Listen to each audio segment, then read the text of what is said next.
I knew something wasn't right with these motherfuckers. This is the story that ultimately started new media. Back in the early 2000s, when I bought my first house, one of the proudest moments of my life at that time.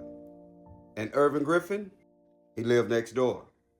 And to keep it all the way 100, They were neighbors from hell. right? Nothing violent, nothing crazy, but enough where over time you start asking yourself, why was everything so weird? You know what I mean? Then 20 years later, I saw the headlines. According to the GBI, Irvin Griffin was arrested in November of 2025 on allegations involving minors in Baldwin County. Now, according to state reports, Griffin and his wife operated Griffin Group Home Daycare in Milledgeville for decades before the arrest. Now, following the arrest, state agencies moved to shut the daycare down, and the daycare licenses were ultimately revoked. And from the very beginning, Baldwin County moved aggressively. Bond was immediately denied, meaning from early November 2025 all the way up to right now today, Irvin Griffin has remained incarcerated while prosecutors continue building their case.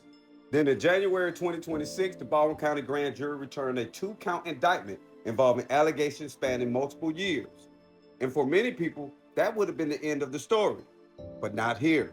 Because on May 21st, 2026, just days ago, prosecutors returned to the grand jury again. The new indictment now contains 3 counts instead of 2, expanded timelines, expanded allegations, and additional accusations formally presented before the grand jury. That is what's commonly known as a superseding indictment. And that distinction matters because this was not simply a continuance. The state strengthened its position while the defendant remained incarcerated. So from arrest to bond to first indictment, now to the second grand jury presentation, adding another count, this case continued evolving while the defendant stayed confined in county custody.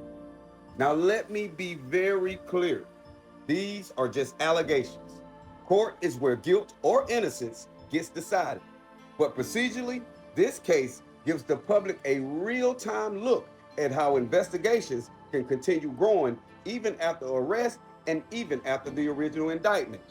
I'm gonna dive deep into this shit. I'm gonna figure out the bottom of this shit. And that's exactly what happened. One story turned into reading indictments, reading bond orders, reading court calendars, learning grand jury procedure, learning how paperwork still tells a completely different story than headlines alone. And whether people agree with independent media or not, this right here is why paperwork matters. Because when headlines fade, documentation keeps talking. This is Lamar King Sr., investigative journalist, new media, where the truth will never be silenced. Be great today. Peace.